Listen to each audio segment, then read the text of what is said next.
पारस जैन जी करनाल से। राधे राधे। राधे राधे महाराज जी, आपके चरणों में कोटि कोटि प्रणाम। गुरु जी, मन के विचारों में दूसरों की तरक्की देखकर ईर्ष्या होना, छोटी छोटी बातों पर आप क्रोध तरक्की आना। किसे समझते हैं? किसका प्रश्न है? हाँ बच्चा हो, ठीक है। आप तरक्की किसको समझते हैं? आप बोलेंगे तब तो हम समझ पाएंगे ना कि आप तरक्की का मतलब क्या लिए हुए हैं। जैसे दूसरे सुखी हो जाते हैं। बच्चा, हाँ अब हम पूछते हैं, दूसरा सुख तुम किसे मानते हो? देखो, हम तुम्हारे प्रश्न करके वहां पहुंचाना चाहते हैं जिसे वास्तविक तरक्की कहते हैं, जिसे वास्तविक सुख कहते हैं। तुम बच्चा सुख किसको मानते हो? जिसमें आनंद हो। फिर हम पूछ रहे हैं तुम आनंद किसमें मानते हो? हम किसी मानते हैं ना, बढ़िया ब्याह हो जाए, हमारे संपत्ति हो जाए, गाड़ी हो जाए, अच्छी नौकरी हो जाए, समाज में प्रतिष्ठा हो जाए, ऐसा मानते हैं ना? यही तो मानना है ना?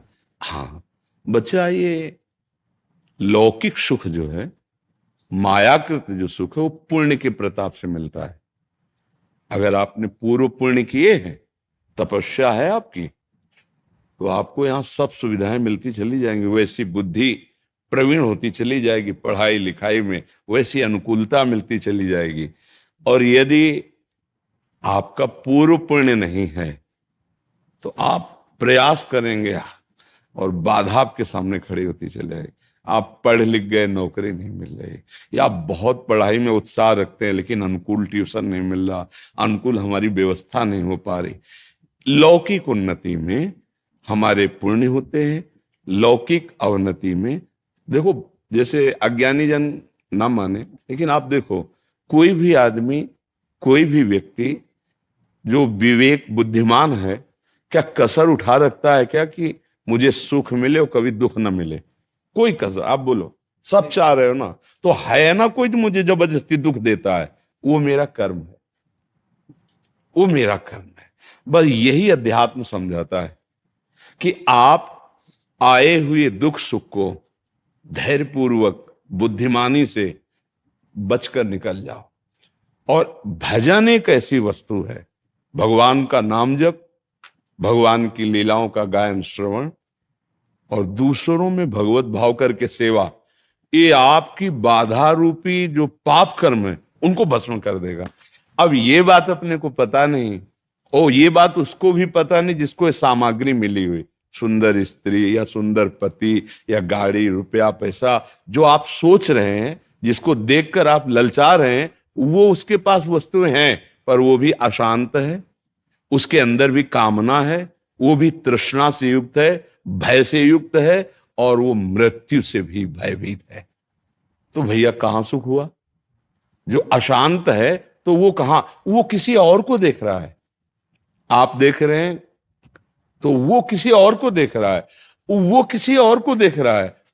मतलब आप ऐसे, चूंकि आप बच्चा हो, अभी सबसे मिले नहीं, हम बचपन से बाबा जी रहे तो सबसे मिलके देखा है, वैभव है और राक्षसी वृत्ति है, शराब पीना और बहुत से व्यभिचार आदि प्रवृत्तियां, उसे वो सुख मान रहे हैं।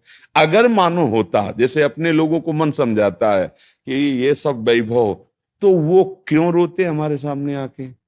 वो क्यों हमसे प्रार्थना करते? क्योंकि हम तो बाबा जी, खाने की व्यवस्था नहीं, कपड़े ठीक नहीं, तो वो तो वैभव संपन्न है, हजारों उनके नौकर हैं, सारी व्यवस्था। जब वो गाड़ी से आए थे, 5-6 गाड़ियां उनके साथ थी और उनके अंग रक्षक सब ऐसे थे, पर वो ऐसे बात कर रहे थे कि हृदय लग रहा था शास्त्रों में जो लिखा है वो सत्य लिखा है। अनुभव में बच्चे थे तब भी शास्त्र, बस इसीलिए बुद्धि पुष्ट होती चली गई। नहीं नहीं, उस वस्तु को जानना, उस वस्तु को प्राप्त करना है, जिसको प्राप्त करने के बाद कुछ भी चाह नहीं रह जाती।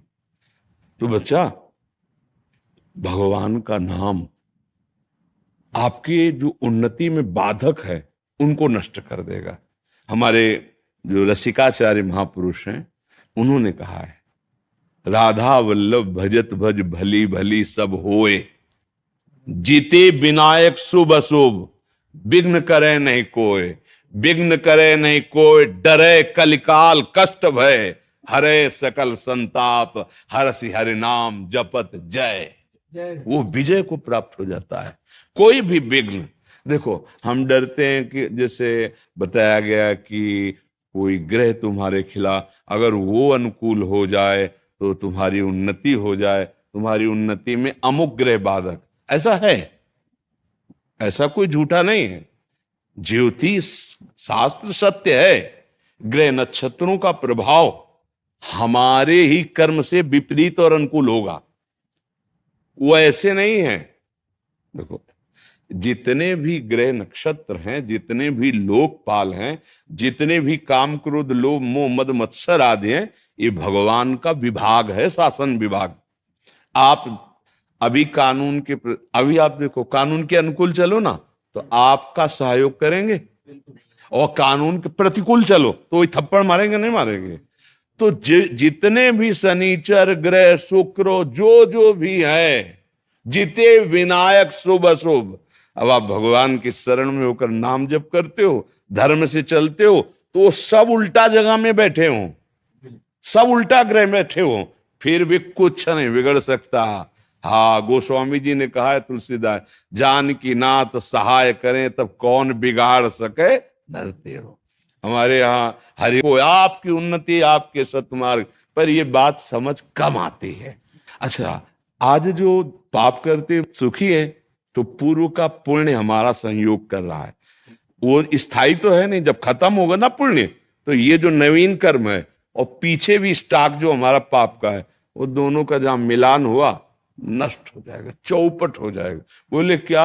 बोले गाड़ी में चल रहे थे, वो जरा सा एक्सीडेंट हुआ, आग लगी, और उसी के अंदर मैं गाड़ी सहित, अब आप विचार करो, नष्ट हो गया ना सब कमाई, सब वैभव, सब।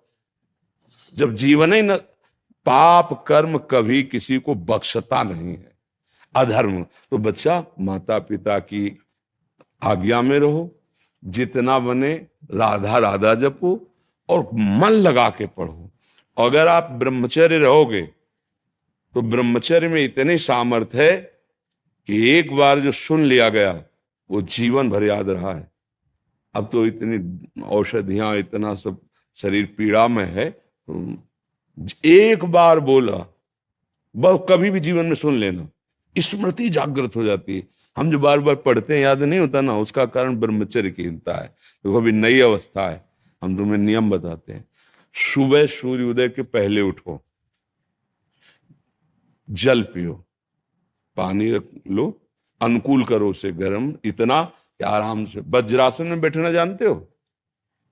इसके द्वारा बहुत से विद्यार्थियों को लाभ मिलेगा अगर आप इस बात को सुने। वज्रासन जानते हो? नहीं जानते? घुटनों के बल बैठना वज्रासन कहा जाता है। घुटनों के बल जैसे ना बैठते, दोनों पैर घुटनों को बल, उसमें बैठकर धीरे धीरे राधा राधा नाम जप करते हुए 10 मिनट में जल पियो, आराम आराम। फिर टहलो, शौच स्नान करो, फिर इसके बाद 30 मिनट व्यायाम करो। ये सब सूर्योदय के पहले हो जाना चाहिए। कुछ दंड बैठक, कुछ उछल कूद, आसन, प्राणायाम, व्यायाम, और सात्विक भोजन, सतुगुणी भोजन। ये जो आजकल चला है ना बाजार का पिज्जा बर्गर, ये सब बच्चा, सब ये चीजें अपने लीवर को खराब करने वाली हैं। बहुत आधुनिकता फैल रही ना, ये नहीं नहीं, ऐसा नहीं। सात्विक भोजन जहां तक हो सके सात्विक भोजन पाओ। कभी ऐसे बच्चों का संग मत करो जो धर्म विरुद्ध आचरण सिखाते हैं, आचरण विहीन, वो समझ रहे हो ना, जैसे गंदी बातें, गंदे दृश्य, जो गलत तरफ ले जाए। हाँ, ऐसे बच्चों का संग न करो। और आजकल वैसे ऐसे मित्र मिलते ही नहीं। हाँ बच्चा, तुम्हारी बात सही, पर देखो मिलते तो है ही है। हमारा तुम्हारा मिलन हुआ तो मित्र तो है ही है ना, शत्रु तो नहीं है ना। तो अगर खोजोगे तो जिल खोजा तिल पाइया, है नहीं? तो सही सलाह मिल रही। तो अब ये भी नहीं कह सकते कि अच्छे मित्र नहीं मिलते, पर अच्छे मित्र बड़े भाग्य से मिलते हैं, और वो बड़े भाग भगवान की कृपा से होती है, और वो कृपा आपके ऊपर है। अब स्नान किया, स्नान के बाद व्यायाम किया, फिर कुछ मिनट बैठ करके, पहले तो था कि भाई संध्या गायत्री जैसा, तो अपने धर्मानुकूल। अब वो अगर मान लो बुद्धि नहीं काम करे तो राधा राधा राधा राधा राधा, थोड़ी देर प्रभु। माता पिता के माथा रख के प्रणाम करो, ऐसे नहीं। प्रातः काल उठ के रघुनाथा, मात पिता गुरु नाम। और भगवान को घर में सबके कुछ न कुछ भगवान के स्वरूप होते हैं, प्रणाम किया और फिर वैसे उन्नति हुई। जीवन उन्नति का तात्पर्य सत्य मार्ग में चलना, हृदय आनंदित रहना, वही देशभक्त हो सकता है, वही समुदाय को सुख प्रदान कर सकता है, वही लोगों को तार सकता है। संयम से नहीं है, अपना ही हृदय जल रहा है तो फिर कोई पद कोई भी वो मंगलदायक नहीं होगा।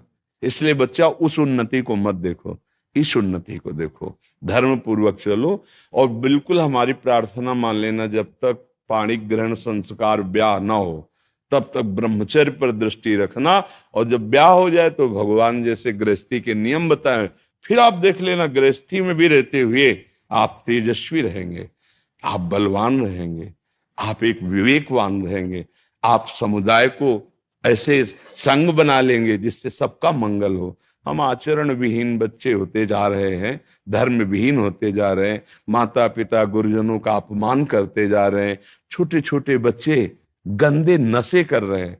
अरे अभी तुम्हारा नवीन शरीर है, वो उत्थान को हो रहा है, तुम उसको पतन को ले जा रहे हो। गंदी बातें, गंदे नशे, मतलब स्कूल जा रहे हैं विद्याध्ययन के लिए, विद्या का फल है विनम्रता, वो है ही नहीं। विद्या का फल है दुर्व्यसनों से बचना, और दुर्व्यसन बढ़ा रहे हैं। तो ऐसे बच्चों से, ऐसी आदतों से बचो, भगवान का नाम लो, उनके आश्रित रहो, फिर जो उन्नति होगी चिंता मत करो। अविनाशी के बच्चा हो, अगर उन्नति चाहे तो ऐसी उन्नति होगी कि भगवान के परम पद से बढ़कर परमेष्ठी पद के गर्भ से प्रकट हुए थे। और जिसने कहा था उसका नाम सुरुचि, रुचि के विरुद्ध हुआ कि हमारे पति के गोद में कैसे बैठ सकता है, उनसे पैदा। वो माता से जाके बोले, माँ ऐसा ऐसा भी माता ने किया।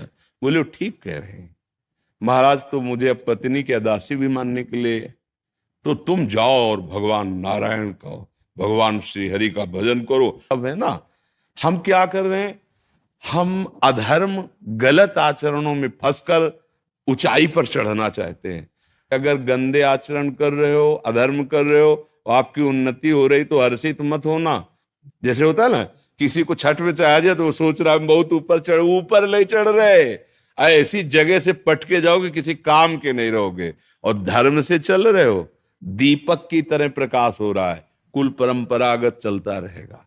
धर्म को बहुत सावधानी से, और हम तुमको धन्यवाद देते हैं कि इतने छोटे बच्चे होकर आप जीवन की उन्नति मंगल के लिए आप चिंतित हैं। आपको ऐसा ही अपने मित्रों को भी सिखाना चाहिए जो आपके आजकल मित्र तो बने। ऐसे हैं जी, मेरे 3-4 दोस्त ऐसे हैं जो गलत तरफ ले जाते हैं। नहीं तो वहीं से तो सब बनते हैं। तो हाँ, इसलिए हमारा भविष्य, हमारे देश का भविष्य, हमारे धर्म का स्वरूप वहीं जागृत होता है। कक्षा 1 से लेकर के, और जो पढ़ाई होती है ना, उसी में सब होते हैं। डॉक्टर, मास्टर और नेता, संत, महात्मा, उसी में सब होते हैं। अगर आचरण पवित्र हो गए तो उठे, और आचरण गिर गए तो फिर गिर गए।